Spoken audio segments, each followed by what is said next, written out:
दोस्तों मैंने ट्रेड ले लिया है।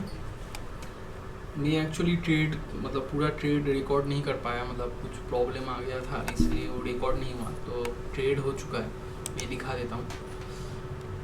हाँ, तो मैंने ट्रेड किया, मतलब 25 क्वान्टिटीज़ किया था और मैंने एंट्री किया था 23,805 पे, और मैंने सेल किया था और टारगेट था 23,600। मतलब फ्यूचर्स में अगर आ जाए तो अच्छा, मैंने 11/1 को एंट्री किया था और 11/15 को ट्रेड ख़त्म हो गया।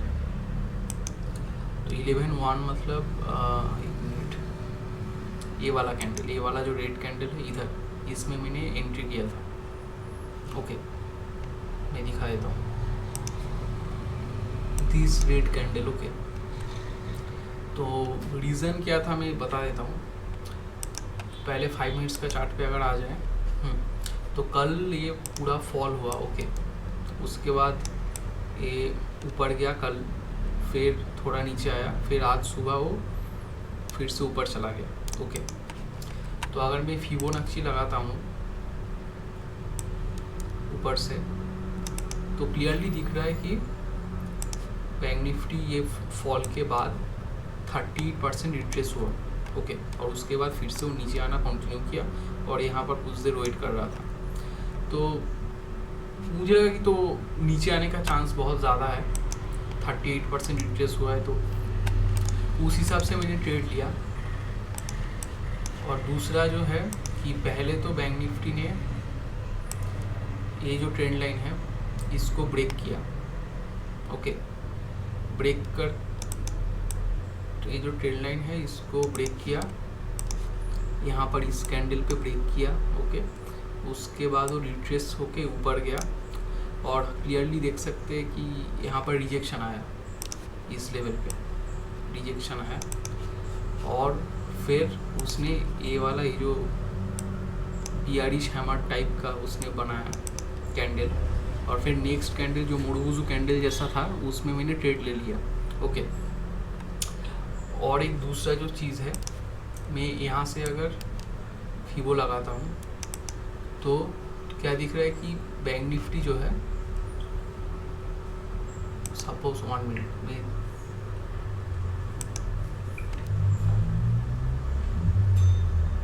2 मिनट का चार्ट पे अगर देखूँ तो बैंक निफ्टी जो है क्लियरली ये 50% के आसपास रिट्रेस हुआ। मतलब इस फॉल के बाद वो 50% के आसपास रिट्रेस हुआ, फिर से उसने दोबारा ट्राई किया 50% के आसपास, जो कि एक हेल्दी रिट्रेसमेंट है। तो क्लियरली यहाँ से मुझे इंडिकेशन मिला कि वो नीचे आ सकता है, क्योंकि बड़ा टाइम फ्रेम में 5 मिनट्स का टाइम फ्रेम में इस फॉल के बाद वो 38% रिट्रेस होता है, और फिर शॉर्ट टाइम फ्रेम में इस फॉल के बाद वो 50% रिट्रेस होता है, ठीक है। स्टॉप लॉस लगाया था कुछ इधर और टारगेट था उस हिसाब से यहाँ पर, ओके। स्टॉप लॉस वहाँ पर क्यों लगाया था, क्योंकि अगर मैं फीबो लगाता हूँ इधर तो वो 50% रिट्रेस हुआ है, तो 50% के ऊपर मैंने स्टॉप लॉस लगाया, मतलब 61% के आसपास, ठीक है। तो होपफुली आपको वीडियो अच्छा लगा है और रीज़न समझ में आया है। दोस्तों मैंने लास्ट वीडियो जो अपलोड किया था वो था 18 अगस्त को, उसके बाद 12-13 दिन हो चुके हैं, लेकिन मैंने कोई वीडियो नहीं डाला था। उसका रीज़न मैं बता देता हूँ। तो 18 अगस्त का वीडियो अगर आप देखेंगे, एक बार मैं चार्ट पे ले चलता हूँ। हाँ, तो 18 अगस्त को यहाँ पर ये उसने ब्रेक किया था बैंक निफ्टी ने इस लेवल को, ओके। मतलब बैंक निफ्टी ने बहुत बार ट्राई किया इस लेवल को ब्रेक करने का, फिर फाइनली उसने यहाँ पर ब्रेक किया। तो मैंने कुछ इधर शायद बाई कर दिया होगा, मुझे याद नहीं है ठीक से।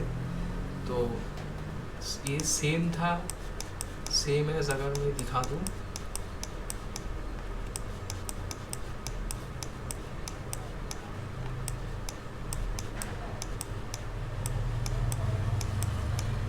हाँ, तो सेम चीज़ हुआ था 12 अगस्त को भी, कि बैंक निफ्टी मतलब इस लेवल को ब्रेक करके ऊपर गया था, फिर वहाँ से ऊपर गया था। तो ये मैंने वीडियो में भी एक्सप्लेन किया था, मैंने शायद वीडियो में फ्यूचर में एक्सप्लेन किया था, और ये स्पॉट है, ठीक है। तो 18 अगस्त को मैंने लॉस किया। तो उसके बाद मुझे डाउट हुआ कि मतलब 12 अगस्त को जो हुआ उसके ऊपर बेस करके मैंने ट्रेड लिया, तो 18 अगस्त को मतलब क्या गलती हो गया। तो उसके बाद मैंने नेक्स्ट कुछ दिन ट्रेड नहीं लिया, मैं पेपर ट्रेडिंग कर रहा था, उसमें भी देखा कि मुझे लगातार लॉस हो रहा है, ठीक है। तो मुझे रीज़न समझ में नहीं आ रहा था कि मतलब मार्केट में शायद कुछ चेंज हुआ है, मुझे ऐसा लगा। तो मैं इसीलिए ट्रेड वेट नहीं ले रहा था, बस पेपर ट्रेडिंग कर रहा था, और मुझे ज़्यादातर बार लॉस ही आ रहा था। तो इस वजह से मैंने क्या किया, मैंने कुछ दिन गैप लिया उसके बाद, और मैंने रीज़न ढूंढने का कोशिश किया कि क्या गलती हो रहा है मुझसे। तो फाइनली मुझे लग रहा है कि ऑलमोस्ट मुझे गलतियाँ क्या क्या है वो मैं सुधार चुका हूँ। तो पिछला 2 दिन भी मैंने पेपर ट्रेड किया था, तो उसके बाद वो दो दिन मतलब प्रॉफिटेबल आया, और मुझे रीज़न भी ठीक ठाक ही लगा। तो इसीलिए उसके बाद वेरीफाई करने के बाद मैंने आज फाइनली एक रियल ट्रेड लिया। तो ज़रूरी नहीं है दोस्तों कि मुझे हमेशा ट्रेड लेना है, मतलब अगर मुझे कोई गलती दिख रही है तो मुझे उसको सुधारने में ज़्यादा टाइम देना चाहिए। मतलब गलत ट्रेड लेके और ख़ास करके अगर कॉन्फिडेंस ही नहीं है तो उसमें ट्रेड लेके पैसा कमाने का कोई मतलब ही नहीं बनता। तो मैं आप लोगों को भी सजेस्ट करूँगा कि अगर आपको समझ में नहीं आ रहा है तो आप मतलब बार बार चीज़ों को देखिए, रीज़न ढूंढने का कोशिश कीजिए, अगर गलती हो रहा है उसको सुधारने का कोशिश कीजिए, उसके बाद आप ट्रेड लीजिए। क्योंकि गलत ट्रेड लेने का कोई मतलब नहीं बनता, क्योंकि मतलब अगर हमको पैसा कमाना है तो ये रियलाइज़ करना ज़रूरी है कि कैपिटल प्रिजर्व करना सबसे पहले ज़रूरी है।